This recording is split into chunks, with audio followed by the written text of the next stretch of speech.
The dentist, yung nagbubunot ng ngipin, is in. Ang bumubunot, naka-t-shirt lang. Hindi rin siya nakagwantes. At anong ani-anesthesia dyan? Pero wag daw mag-alala dahil ang sakit parang kagat lang daw ng langgam. Ilang segundo lang, tanggal na ang sumasakit na dalawang bagang.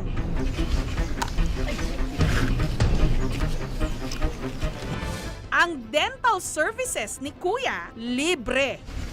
Ikaw, papabunot ka ba? Dahil kulang na kulang ang mga dentista sa ilang mga bayan ng Sorsogon, walang magawa ang mga sumasakit ang ngipin kundi magpabunot sa mga hindi naman dentista. Di bali ng mano-mano at wala pang anesthesia.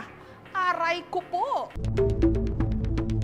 15 oras ang binahe ng aming team bago nakarating sa probinsya ng Sorsogon, kung saan naroon daw ang nagpapabunot ng ngipin sa video, si Nelson. Nasa Lamay nga lang daw siya noon nung nalaman niyang merong libreng nagbubunot ng ngipin. Sabi niya sa akin, ilan raw yung bubunot sa akin. Sabi ko, 2 lang.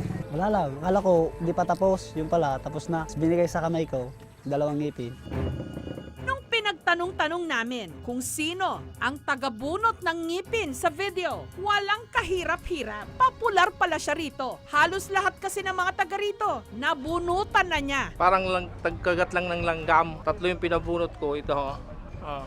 Binunutan niya ako dito sa ngalang-alang. Wala naman sakit. 2 beses na. Ilang po lahat yung napabunot niyo po? 7. 2 noon. Walang nararamdamang sakit.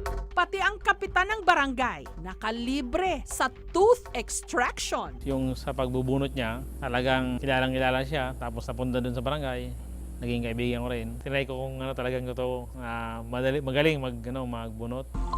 Ang tagabunot ng ngipin sa video, si Badong, hindi niya tunay na pangalan. Mahigit 2 dekada na raw takbuhan ng mga sumasakit ng ngipin. Bagamat hindi siya lisensyadong dentista. Sabi nung nanay ko, binigay sa'yo yan ng Diyos.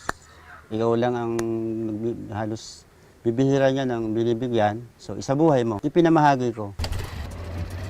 Noong nakaraang linggo, nagtungo si Badong sa kanyang kaibigan para magkumpuni ng bangka. Pero sa halip na bangka, mga sirang ngipin din ang inayos ni Badong matapos siyang lapitan ng mga sumasakit ang ngipin. Natsimpo naman na nandito yung nagbubunot ng ngipin, magpapabunot na ako. Tinignan muna ni Badong ang ipapabunot ni Mang Romeo, empleyado ng munisipyo. Hindi makalusot ang kamay ko.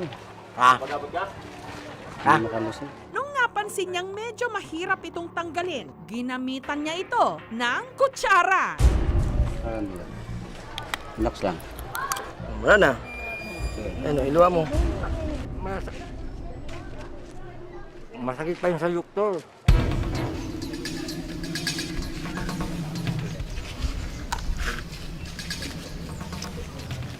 Kamusta po tayo? Masakit? Hindi naman. Yan ang maganda sa kanya. Kasi pag nagbubunot siya, hindi masakit. Humabol din sa pila ang barangay tanod na si Edgardo na aminadong takot sa karayom. Ang unang ngipin, segundo lang, tanggal agad. Pero sa ikalawa, medyo nahirapan si Badong kaya ginamitan niya ng 2 kamay.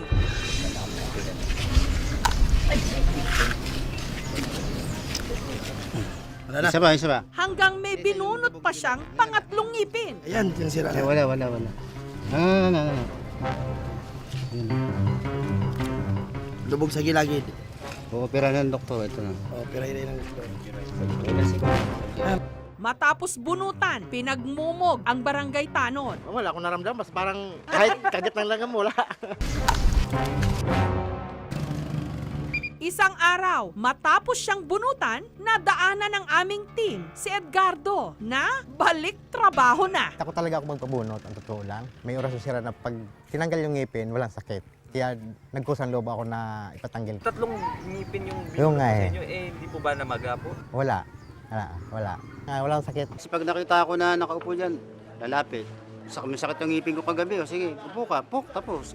Ang kanyang araw unang binunutan ng ngipin. tatay ng kanyang kaklase sa college. Mula noon, umiikot na siya kasama ang kanyang mga kaibigan sa mga barabarangay. Hindi ako nagpapabayad. Pero may nagre-regalo. Pwede naman na, may regaluhan ako na minsan, konting halaga. Ang mga kaibigan ni Badong, sinasamahan din siya kung minsang umaakyat ito ng Mount Banahaw para doon magdasal. Siyempre, maglalakad ka ng halos 2 araw, 3 araw. Kapag balik namin, pababa, na parang pakiramdam namin, lakas namin. Sabi ko, malakas na naman yung katawan ko, magmimisyon na naman ako. Walang regular na trabaho si Badong. Kung minsan, umi-extra siya sa pagko-construction o pagme-mekaniko ng mga bangka. Kumikita siya rito ng 300 to 400 pesos kada araw. Kung minsan daw, tumitigil din siya o naglalay low sa pagbubunot ng ngipin. Yun nga lang, mismong mga pasyente na raw ang humahanap at lumalapit sa kanya. Kasi nga, madilim pa, may pasyente na rito, hinihintay na magliwanag para mabunutan ko. Dito sa akin, walang problema. High blood ka, may namamaga yung ngipin mo, may nana, may sakit ka sa puso, may stroke ka. Wala akong pinipili. Samantala, aminado kahit ang municipal dentist na si Dr. Maria Elsa Tan na kulang kasi ang mga dentistang katulad niya sa mga malalayong lugar dito. Kaya ang mga residente mas pinipiling sa mga katulad ni Badong nagpapabunot at dala na rin ang kahirapan, wala silang ipambabayad sa dentista. Kaya kay Badong lumalapit, lalo't libre. Even yung pamasahe nila papunta dito sa bayan, medyo nahirapan po sila mag-ipon. Yung karamihan po is takot pa rin po sa mga dentista o mga doktor.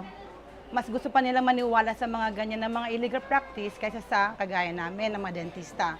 Sa kaso ni Dr. Tan, siya ang tumatayong dentista sa mahigit 100,000 mga residente. Yung populasyon po namin is masyadong pong malaki para sa isang dentista.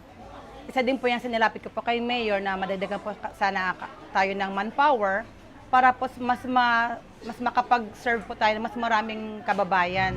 Hindi pabor ang Sorsogon chapter ng PDA o ng Philippine Dental Association sa ginagawa ni Badong. May mga tamang dahilan para tanggalin mo ang ngipin ng isang tao. Sa kanya, gusto lang ng mga tao magpabunot, binubunot niya. Wala siyang gamit, wala siyang protective gear, unhygienic yung area, minsan cotton kamay niya lang, at saka yung dugo na kumakapit sa kamay niya. Kasi hindi yun matatanggal ng hugas lang. Yung mga sakit like AIDS, HEPA, mga transferable disease through blood, maaaring makuha ng pasyente at siya mismo, maaaring siya malagay sa peligro.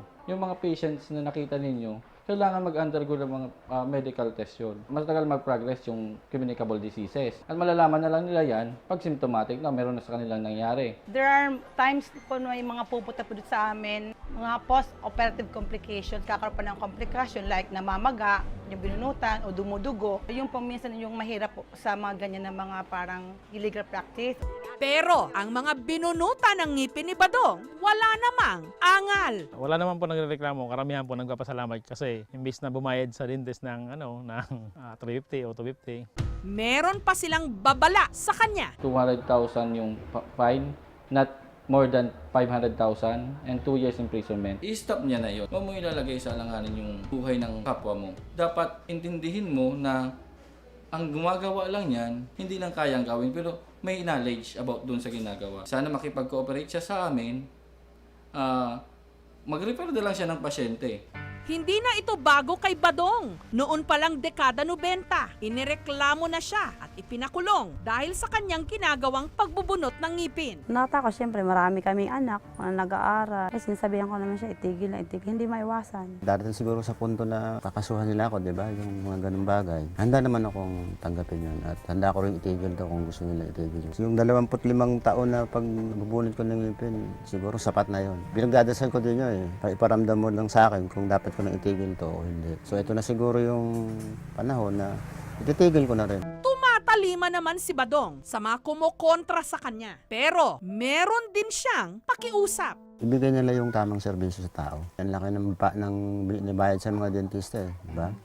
So dapat, ano nila, yung, kumbaga, nagsumumpa sila, di ba, na tutulong sila. Sana, tumulong sila. Ang nagigipit, pati na ang sumasakit ang ngipin. Kahit sa patalim, kumakapit. Relax lang.